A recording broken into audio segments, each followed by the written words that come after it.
if you're seeing this, you might have been probably told just to think positive, think differently, reframe it, focus on gratitude, or choose your thoughts.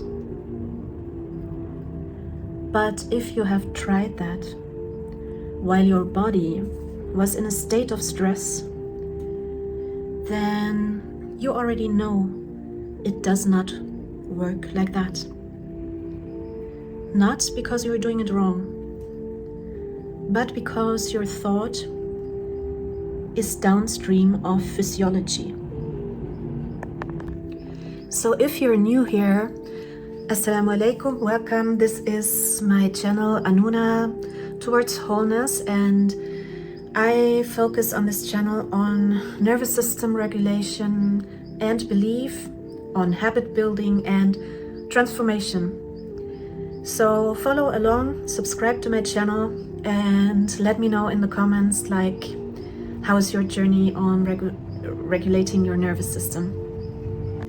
So today I want to go deeper into what is actually happening in your brain and in your nervous system, in your whole body, when you're dysregulated, and why real change cannot happen if you focus only on your thoughts, why it has to start somewhere willpower cannot reach.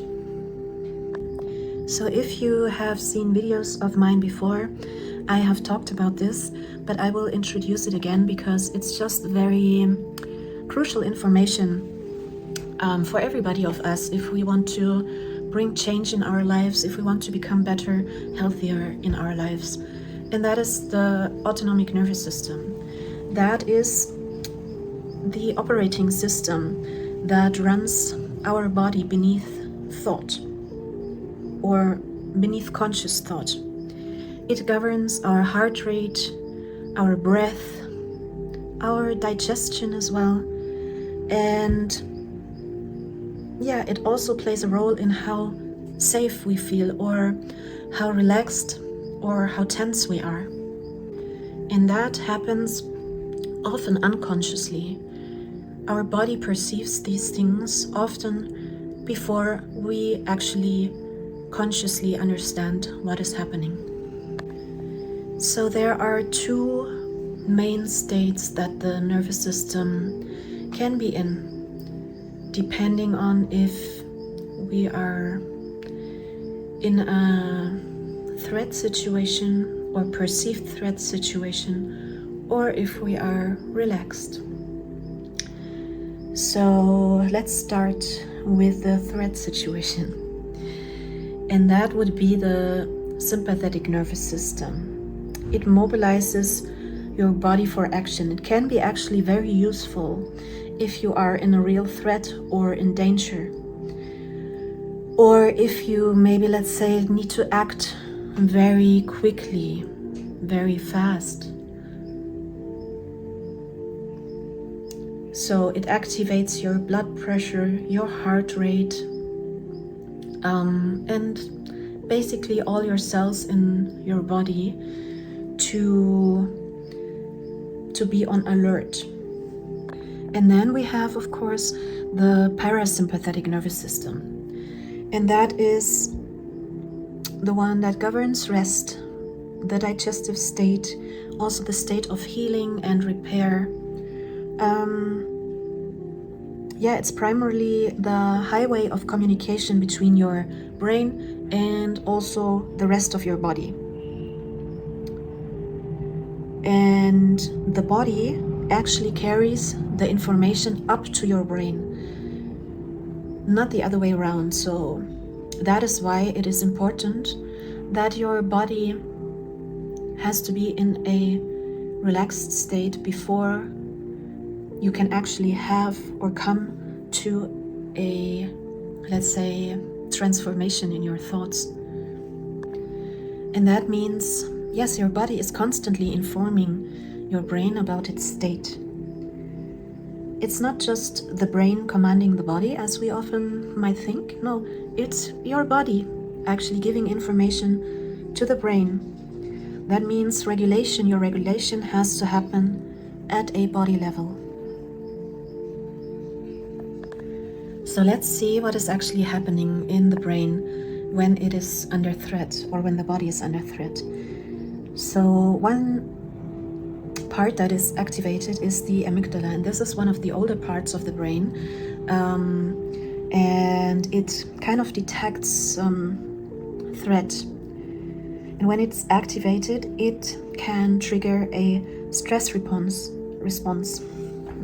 So under sufficient stress, and notice that this stress has not to be actually life-threatening.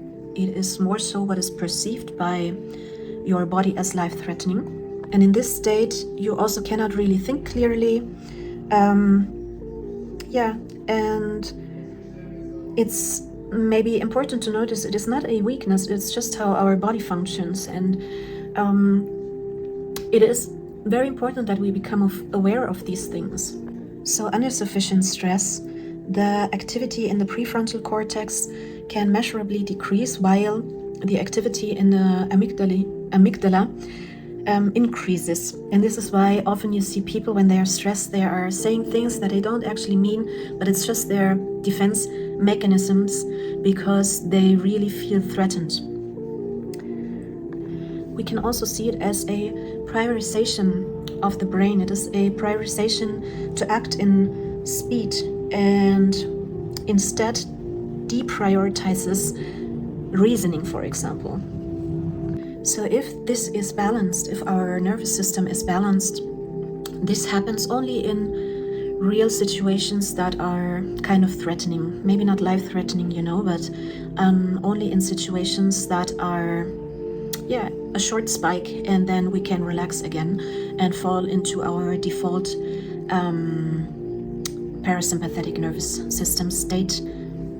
But what happens to our bodies if we are under chronic stress? Chronic stress activates something that is called hypothalamic pituitary adrenal axis, and it means releasing cortisol. So short bursts of cortisol are adaptive, but sustained elevated cortisol has been linked in research to impaired hippocampal function, which means that if you know, the hippocampus is being central for memory formation and contextual reasoning, and this chronic dysregulation doesn't just feel bad for the body, for the person, but it actually can affect the very memory and reasoning systems of our bodies. And now I want to talk a bit about why repeated states become wiring. If you know neuroplasticity, you know that the more we repeat certain things, for example, during learning or doing new tasks as well, our brains build like small new neural pathways. And the more often we do this new task, the new learning, whatever, the more strengthened this pathway becomes. And this is how very basically neuroplasticity works.